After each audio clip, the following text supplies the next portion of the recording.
Welcome to Khan's Crop Academy. Good morning, student. Hi, we are going to learn Agriculture, Science and Technology Standard 12, Chapter number 11, Organic Farming.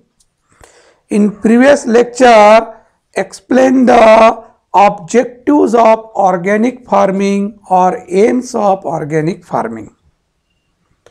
तर विद्यार्थी मित्रांनो, या अगोदर आपण lecture number 2 मध्ये organic फार्मिंगचे objects काय आहेत, त्याचं एम काय हे आपण अभ्यासलेलं आहोत. तर आज आपण बघणार आहोत types of organic farming. Types of organic farming. In our syllabus there are 3 types of organic farming. Then first, pure organic farming. Pure organic farming. In this farming, do not use of agricultural chemical. Do not use of agricultural chemical, that is a fertilizer, pesticide, growth regulator, etc. It maximum use of organic manures and biological methods of pest control. तर pure organic farming म्हणजे ज्या सेंद्रिय शेतीमध्ये अजिबात रसायनाचा वापर होत नाही, कृषी रसायनाचा वापर केला जात नाही आणि त्याऐवजी जास्तीत जास्त सेंद्रिय घटकाचा वापर केला जातो, सेंद्रिय खताचा वापर केला जातो आणि जैविक पद्धतीने कीड नियंत्रण केलं जातं, रोगाचं बंदोबस्त केलं जातं, कीटकांचं बंदोबस्त केलं जातं. अशा सेंद्रिय शेतीला आपण प्युअर ऑर्गॅनिक फार्मिंग असं म्हटलं जातं. समजलं बाळांनो? तर प्युअर ऑर्गॅनिक फार्मिंग फार सोपं आहे ना, ज्या सेंद्रिय शेतीमध्ये अजिबात कृषी रसायनाचा वापर केला जात नाही, त्याऐवजी जास्तीत जास्त सेंद्रिय खताचा वापर केला जातं. जसं शेणखत आहे, कंपोस्ट आहे, हिरवळी खते आहेत, गांडूळ खते आहेत, याचा जास्तीत जास्त वापर केला जातं आणि कीटकांचं रोगांचं बंदोबस्त करण्यासाठी जैविक कीड नियंत्रण केलं जातं. अशा पद्धतीला आपण प्युअर ऑर्गॅनिक फार्मिंग, शुद्ध सेंद्रिय शेती, शुद्ध सेंद्रिय शेती असं म्हणणार आपण. सेकंड आहे integrated green revolution organic farming. Integrated एकात्मिक हरित सेंद्रिय शेती है ना. Integrated green revolution organic farming. ज्या in this farming then techniques are developed and are combined with the high input technology in order to create integrated system such as integrated nutrient management, then integrated pest management and integrated water management. तर दुसरं जे आपण बघत आहोत एकात्मिक सेंद्रिय शेती जी आहे, ज्याला आपण integrated green revolution organic farming असं जे म्हटलेलं आहे, या सेंद्रिय शेतीमध्ये एकावर अवलंबून न राहता जे काही चांगल्या टेक्निक आहेत की ज्यापासनं पर्यावरणाचा कमीत कमी नुकसान होईल, जास्तीत जास्त उत्पादन होईल, असं जे एकात्मिक एकावर अवलंबून राहतं, सगळ्याचं जे फायदेशीर आहे ते वापरायचं सेंद्रिय शेतीमध्ये. जसं की इंटिग्रेटेड न्यूट्रिएंट मॅनेजमेंट आहे. इंटिग्रेटेड न्यूट्रिएंट मॅनेजमेंट, एकात्मिक अन्नघटक व्यवस्थापन. दुसरं एकात्मिक कीड नियंत्रण व्यवस्थापन, एकात्मिक कीड व्यवस्थापन, नंतर एकात्मिक पाणी व्यवस्थापन. ह्या 3 जे आहेत एकात्मिक याचं सेंद्रिय शेतीमध्ये जास्तीत जास्त वापर केलं जातं. त्या सेंद्रिय शेतीला आपण integrated green revolution organic farming असं म्हणणार. पहिल्यामध्ये प्युअर ऑर्गॅनिक फार्मिंग होती, अजिबात रसायनाचा वापर नाही. आता आपण कुठं आलो, एकात्मिक. शेवटच्या क्षणी थोडंसं वापरायचं आहे, कीटकनाशक म्हणा, फर्टिलायझर म्हणा, त्याला इंटिग्रेटर्स एकात्मिक. जे जे चांगलं आहे त्याचा वापर करायचं. एकाच सिस्टीमवर अवलंबून न राहता. पहिली सिस्टीम काय, पूर्ण सेंद्रिय खतावरच आहे अवलंबून. आता इथं सेकंड काय, इंटिग्रेटेड एकात्मिक सगळं थोडं वापर करायचं. जे जे चांगलं आहे, बेनिफिशियल आहे, शेतीसाठी चांगलं आहे, जमीन सुपीक राहण्यासाठी जे घटक चांगले आहेत, आणि पर्यावरण कमीत कमी दूषित होणारे जे काही केमिकल वगैरे असतील त्याचाही शेवटी वापर करायचं. तर हे एकात्मिक सेंद्रिय शेती असं म्हणणार आपण. तर प्युअर ऑर्गॅनिक बनाना फार्मिंग बघा, प्युअर ऑर्गॅनिक बनाना फार्मिंग आहे ना. तर हे पूर्ण सेंद्रिय खतावर अजिबात रसायनाचा वापर न करता हे प्युअर ऑर्गॅनिक. टर्मरिक फार्मिंग, हळद जी आहे पूर्ण सेंद्रिय घटकावर अवलंबून आहे, अजिबात रसायनाचा वापर नाही. टाईप्स ऑफ ऑर्गॅनिक फार्मिंग, आता हे जनरल दुसरी आहेत. आपल्या अभ्यासक्रमामध्ये 3च आहेत, 2 आपण बघितले, तिसरं आपल्याला बघायचं आहे. तर हे जे दुसरे आहेत जे types of organic farming, bio farming म्हणून आहे, नॅचरल फार्मिंग म्हणून आहे, इको फार्मिंग म्हणून आहे, बायोडायनामिक फार्मिंग आहे. हे दुसरे जनरल आहेत. आपल्या अभ्यासक्रमामध्ये जे 3च आहेत त्याचा आपण अभ्यास करणार आहोत. हे जनरल तुम्हाला माहीत राहावं. Bio farming, natural farming, eco farming आणि बायोडायनामिक फार्मिंग हे सुद्धा टाईप्स ऑफ ऑर्गॅनिक फार्मिंग आहे. तिसरं आपलं जे आहे integrated farming system. Integrated farming system, एकात्मिक शेती पद्धत. Integrated farming system. It is the low input organic farming in which depend on local resources and ecological process. Recycling of agricultural waste and crop residue. तर ही जी farming आहे integrated farming system, या सेंद्रिय शेतीमध्ये कमीत कमी खर्च आणि जे काही आपल्या परिसरातील जे आहे रिसोर्स, जे काही स्रोत आहे त्याचा वापर करून आपण जे परिसर आहे त्या परिसरामध्ये मिळणारं जे काही आहे वेस्ट मटेरियल याचा जास्तीत जास्त वापर करून ही शेती केली जाते. याला म्हटलं जातं इंटिग्रेटेड फार्मिंग सिस्टीम. आपल्या परिसरातील जे काही घटक आहे, पर्यावरणामधील इकॉलॉजिकल प्रोसेसमधली recycling, agriculture waste and crop residues, जे काही शेतामध्ये निघणारं आहे तेच शेताला खाऊ घालायचं आहे, तेच आपण वापरायचं आहे शेतामध्ये. तर हे लो इनपुट ऑर्गॅनिक फार्मिंग आहे, अत्यंत कमी खर्चिक फार्मिंग आहे, लो इनपुट ऑर्गॅनिक फार्मिंग आहे. लक्षात. तर 3 आपण बघितलं, pure organic farming, integrated green revolution organic farming, third integrated farming system. असे आपल्या अभ्यासक्रमामध्ये 3च पद्धती आहेत. हे 3 मार्काला विचारू शकतात. नावं लिहिणे आणि थोडं त्याबद्दल डिस्क्रिप्शन करणे. तर हा जो चॅप्टर आहे एकूण वेटेज 6 मार्काचा आहे. म्हणून आपण ब्ल्यू प्रिंटमध्ये या चॅप्टरचं गेस असं काढलेलं आहे की 3-3 मार्काचे 2 प्रश्न विचारू शकतात. तर types of organic farming general आहे, हे विचारणारच. तर नेक्स्ट बघूया आपण, हे इंटिग्रेटेड फार्मिंग आहे ना, सगळ्याचा वापर करायचा, सगळ्याचं जे पर्यावरणाला दूषित करणार नाही अशाचं वापर जास्तीत जास्त करायचं, इंटिग्रेटेड फार्मिंग. नंतर एक जनरल जे टाईप्स आहे, types of integrated farming system जे आहे, इंटिग्रेटेड फार्मिंग सिस्टीम त्याचे टाईप्स आहेत, तेवढं डिटेलमध्ये आपल्याला नाही आहे. जे आपण इंटिग्रेटेड फार्मिंग सिस्टीम म्हटलं ना, एकात्मिक शेत करण्याच्या पद्धती जी आहेत ते आता एक्स्ट्रा नॉलेज देऊ लागलो तुम्हाला.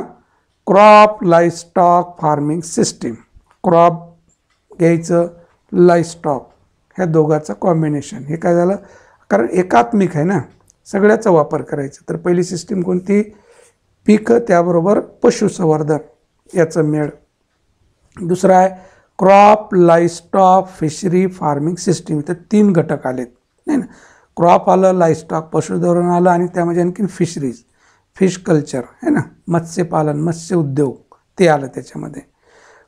तिसरं क्रॉप लाईस्टॉक पोल्ट्री फिशरीज फार्मिंग, 4 घटक एकत्र आले.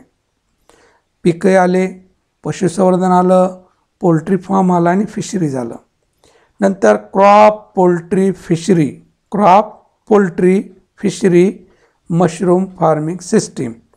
पिकं आलेत, कुक्कुटपालन आलं, मत्स्यपालन आलं आणि मशरूम, अळंबी आहे ना, आपलं मशरूम चॅप्टर झालं आहे ना, तर ते याचं एकात्मिक आहे ना.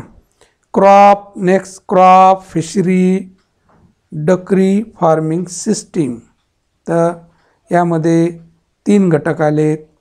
Crop livestock fishery vermicomposting farming system. यामध्ये पिकं आहेत, पशुसंवर्धन आहे, मत्स्य व्यवसाय आहे आणि गांडूळ खत निर्मिती आहे. या चौघाचं combination. Crop livestock forestry farming system. यामध्ये पिकं आहे, पशुसंवर्धन आहे आणि वन्य संवर्धन आहे ना, वनशेती ज्याला म्हणतो आपण, फॉरेस्ट्री ते आलं. ॲग्री सिल्वी ॲक्यू सिस्टीम आहे ना, तर ॲग्रिकल्चर पिकं, फळं, झाड वगैरे. नंतर सिल्वी आहे ना, यामध्ये सिल्वी कल्चर आहे ना, ॲपिकल्चर हे system. Agri horti silvi pasture system. यामध्ये ॲग्रिकल्चर, हॉर्टिकल्चर फळझाडं, सिल्वी फॉरेस्ट्री, पाश्चर जनावराला वैरणाचं, या पद्धतीने कॉम्बिनेशन. याला म्हणतात types of integrated farming system. Integrated farming, तर या पद्धतीनं ऑर्गॅनिक फार्मिंगमध्ये आपण इंटिग्रेटेड फार्मिंग सिस्टीम वापरू शकतो. तर हे डिटेल नाही आहे आपल्या पुस्तकामध्ये, पण हे सोपं असं व्यवस्थित वाटलं मला, तर हे तुम्हाला नॉलेज द्यावं. तर टाईप्स ऑफ इंटिग्रेटेड फार्मिंग म्हणजे इंटिग्रेटेड फार्मिंग सिस्टीम काय बाबा, तर आपली शेती करत असताना सेंद्रिय शेतीबरोबर हे बाकीचे आपण कुटीर उद्योग चालू करू शकतो आणि भरपूर पैसा मिळवू शकतो. तर शेती संलग्न व्यवसाय असणं फार गरजेचं आहे, कारण शेती जर पिकली नाही तर आपण उपाशी राहण्यापेक्षा हे उद्योग आपल्याला जगू शकतो. उद्योगाशिवाय पर्याय नाही, तर आपण उद्योगामध्ये गुंतवणूक करणं गरजेचं आहे, हे व्यवसाय करणं आवश्यक आहे. नंतर आपण या ऑर्गॅनिक फार्मिंगमध्ये बघणार आहोत requirements and components of organic farming. Requirement काय, आता ऑर्गॅनिक फार्मिंगचं आपण त्याचे उद्देश बघितले, एम बघितलं, त्याचे टाईप्स बघितले.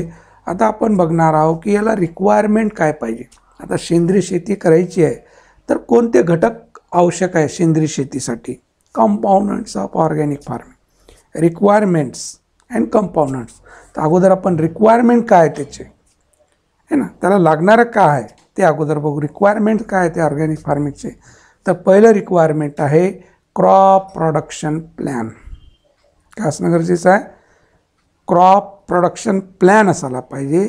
दिस plan according to certification under the NSOP. NSOP हा स्टँडर्ड आहे. ऑर्गॅनिक फार्मिंगची जी बॉडी आहे, जे ऑर्गॅनिक फार्मिंग हे बघणारं जे आहे ते NSOP आहे ना, नॅशनल. तर या अंडरमध्ये हे ऑर्गॅनिक फार्मिंग सर्टिफिकेट देणारी ही संस्था आहे. तर या अंतर्गतच आपलं ऑर्गॅनिक फार्मिंग आपण करणार आहोत. This plan shall include description of the crops. यामध्ये पिकाचं असं पूर्ण डिस्क्रिप्शन दिलेलं असतं in production cycle as per the agro climatic situation.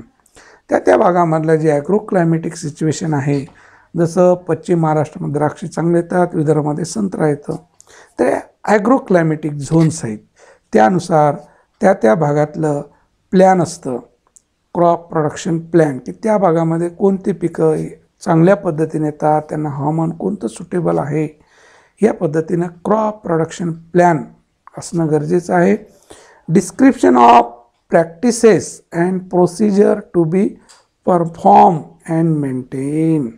तर याचे जे काही प्रॅक्टिसेस आहेत क्रॉप प्रोडक्शन जे प्लॅन केलं की या एरियामध्ये कोणते पिकं येणार आहेत, मग त्याचं पूर्ण डिस्क्रिप्शन, त्याची पूर्ण मशागत पद्धती जी आहे, हे सगळं मेंटेन करणं गरजेचं आहे.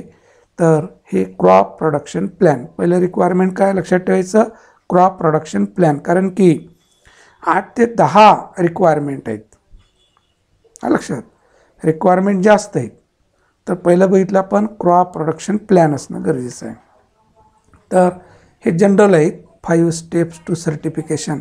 आपल्याला ऑर्गॅनिक फार्मिंग सर्टिफाईड करायचं असेल तर पहिलं application, review and approval of organic system plan, OSP, organic system plan, OSP. नंतर inspection, then fourth evaluation of inspection report, recommendation for certification, then fifth certification decision. तर हे आपल्याला सर्टिफाईड करण्यासाठी या 5 स्टेप्समधून जाणं गरजेचं आहे. प्रत्येक ऑर्गॅनिक फार्मिंग शेतकऱ्याला या 5 स्टेप्समध्ये जाणं गरजेचं. शेवटी मग सर्टिफाईड मिळतं, सर्टिफिकेशन मिळतं. नंतर आपण बाजारामध्ये ते माल ऑर्गॅनिक फार्मिंग प्रोडक्शन म्हणून व्यवस्थित विकू शकतो. त्याचं प्रमाणपत्र असतं, सर्टिफिकेशन मिळतं, ती एजन्सी असते सर्टिफाईड करणारी. मग क्रॉप प्रोडक्शन प्लॅन जे आहे, list of inputs used in production along with their composition frequency. मग ते क्रॉप प्रोडक्शन प्लॅन जे आहे त्यानुसार लिस्ट ऑफ इनपुट, त्याला काय काय लागतं आहे ना, त्याला काय काय घटक लागणार आहेत त्या प्रोडक्शनसाठी, त्या पिकासाठी, तर त्याचं पूर्ण कंपोजिशन करणं गरजेचं आहे. Source of organic planting material, मग ऑर्गॅनिक प्लांटिंग मटेरियल सोर्स कोणतं आपण आणणार आहोत त्या पिकाचं organic planting material. Then next description of the record keeping system, मग त्याचं पूर्ण व्यवस्थित डिस्क्रिप्शन, रेकॉर्ड कीपिंग करणं गरजेचं आहे, रेकॉर्ड व्यवस्थित तयार करणं गरजेचं आहे. तर हे पहिलं आपलं रिक्वायरमेंट संपलं. नेक्स्ट रिक्वायरमेंट जे आहे कन्व्हर्शन रिक्वायरमेंट, कन्व्हर्शन. आता बघा आपली शेती जी आहे, हे जे आहे रासायनिक शेती बनलेली आपली, रसायन केमिकल टाकल्याशिवाय आपलं उत्पन्न येत नाही. प्रत्येक शेतकरी गरिबीतून गरीबी शेतकरी काय वापरतं, रसायने वापरतं. मग आता एकाएकी एकदम सेंद्रिय शेती म्हटल्याबरोबर बदलणार आहे का शेती, का ते का जादूची छडी आहे का, हे फिरवलं की माझी शेती झाली सेंद्रिय शेती, असं आहे का, नाही, त्याला काही पिरियड लागणार आहे ना. तर ते कन्व्हर्शन रिक्वायरमेंट आहे ना, त्याचं रूपांतर करणं गरजेचं आहे ना. आपल्या पूर्ण शेती रसायने, त्याचं रूपांतर करणं गरजेचं आहे. तर ते रूपांतर करण्यासाठी काय काय रिक्वायरमेंट आहेत, तर organic management system and building of soil fertility. तर एक कन्व्हर्शन रिक्वायरमेंटमध्ये सगळ्यात महत्त्वाचं जमिनीची सुपीकता. पूर्ण शेती आपली काय असणं गरजेचं आहे, सेंद्रिय खत टाकून जमिनीची सुपीकता तयार करणं गरजेचं आहे. पहिलं काम. एकाएकी तुम्हाला त्याच वर्षी ऑर्गॅनिक फार्मिंग प्रॉडक्ट म्हणून उत्पन्न करता येणार नाही, त्यासाठी काही कालावधी पुढे येणार आहे ते. तर कन्व्हर्शन रिक्वायरमेंट, त्याचं रूपांतर है ना, हे सेकंड रिक्वायरमेंट आहे conversion requirement. A form may be converted through clear plan, clear plan असणं गरजेचं आहे ना. ते आपण काय काय करणार आहोत, याला रूपांतर करण्यासाठी सेंद्रिय शेतीमध्ये रूपांतर करायचं आहे, तर त्याचं क्लिअर प्लॅन असणं गरजेचं आहे. all requirements completed under these standards during the conversion period. All requirements completed under these standards during the conversion period. All requirements completed under these standard during the conversion period. All requirement completed under this standard during the conversion period. आता conversion period असणार आहे, त्यांनी जे standard जे दिलेलं आहे त्या पद्धतीने आपल्याला ते फॉलो करणं आवश्यक आहे. The start of the conversion period may be calculated from the date of first inspection by the certification body. तर हे सर्टिफिकेशन बॉडी आपल्याला पहिलं इन्स्पेक्शन जेव्हा होईल तेव्हापासून ते कालावधी कॅल्क्युलेट करणार की पहिले कधी इन्स्पेक्शन झालेलं आहे तुमचं, तिथून ते कालावधी देणार रूपांतरीचं. मग त्याचं 2 वर्षाचं 3 वर्षाचा असा कालावधी असणार आहे. त्यानंतर मग तुम्हाला सर्टिफाईड मिळणार. तोपर्यंत तुम्हाला रूपांतरित सेंद्रिय शेती प्रॉडक्ट म्हणून विकावं लागणार आहे. लक्षात, सर्टिफिकेशन मिळणार नाही तर हे conversion requirement. Then third, duration of conversion period. आता ड्युरेशन है ना, ड्युरेशन म्हणा, पिरियड म्हणा, है ना, ड्युरेशन ऑफ कन्वर्शन पिरियड. तर रूपांतरित कालावधी किती लागतं. In case of annual and biannual crops, conversion period of at least 2 years before sowing. तर जे वार्षिक आणि बहुवार्षिक पिके जी आहेत यांचं जे कन्वर्शन पिरियड आहे तर हे पेरणीपासनं हे 2 वर्षाचा कालावधी असतं रूपांतरित period. In case of perennial plants है ना, द्विवार्षिक, एक वार्षिक म्हणजे वार्षिक, द्विवार्षिक. आता पेरेनियल म्हणजे बहुवार्षिक जी पिके आहेत. In case of perennial plants other than grassland सोडून, है ना, other than grassland can be certified as a organic after at least 3 years. तर जे पेरिनियल क्रॉप आहेत, बहुवार्षिक जे पिकं आहेत यांचं कमीत कमी कालावधी 3 वर्षाचा राहणार, ॲटलिस्ट 3 years. है ना, 3 वर्ष कोणतं कन्वर्शन पिरियड असणार आहे तेवढं दिलं जाणार त्यांना रूपांतरित करण्यासाठी. है ना, त्यानंतर मग सर्टिफाईड मिळणार. The accredited certification bodies decide extension और reduction of conversion period depending on the past use of the land and environmental condition. The accredited certification bodies decide extension or reduction. आता त्या बॉडीला सगळं स्वतंत्र आहे, स्वायत्त आहे त्याला, किंवा किती कालावधी द्यायचं. 3 वर्षाचं तर आहे, परंतु त्याचं ते परिसर बघून, तिथलं इन्व्हायरमेंटल पर्यावरण बघून, पर्यावरण परिस्थिती बघून त्यांनी कमी जास्त करू शकतात त्यामध्ये कन्वर्शन पिरियडमध्ये, depending on the past use of the land and environmental condition past. है ना, तर ते जे काही आहे तर हे ॲक्रिडेटेड सर्टिफिकेशन बॉडीवर अवलंबून आहे, त्यांच्यावर आहे ते की कमी कालावधी करायचं की जास्त कालावधी करायचं रूपांतरित. ते त्यांना अथॉरिटी आहे, तिथली परिस्थिती बघून त्यांनी डिसिजन घेणार. Organic products in conversion period shall be sold as a produce of organic agriculture in conversion. तर या कालावधीचं जे रूपांतरित कालावधीमध्ये जो सेंद्रिय शेतीचं जे उत्पन्न आहे तो उत्पन्न हे काय करणार की रूपांतरित सेंद्रिय शेती उत्पादन म्हणून करणार. लक्षात. तर हे तिसरं आपण ड्युरेशन ऑफ कन्वर्शन पिरियड बघितलं. ते मागे तुम्हाला 5 steps सांगितलं सर्टिफिकेशन मिळवण्यासाठी. आता आपण 4th नंबर बघू, landscape. 4th, landscape. Organic farming should contribute beneficially to ecosystem. है ना, organic farming should be contribute beneficial to ecosystem. आता सेंद्रिय शेतीचं काय उद्देश आहे की जे काही इकोसिस्टम आहे, एकमेकावर जीवन जगणारे, हे सिस्टीम व्यवस्थित चालावं. है ना, जीवो तो जीवस्त जीवनम हा जो आहे यावर आहे. द सर्टिफिकेशन प्रोग्राम शाल set standards minimum percentage of the farm area to facilitate biodiversity and nature conservation. लक्षात, landscape. The certification program shall set standard minimum percentage of the farm area to facilitate biodiversity and nature conservation. तर हे landscape चौथं requirement आहे.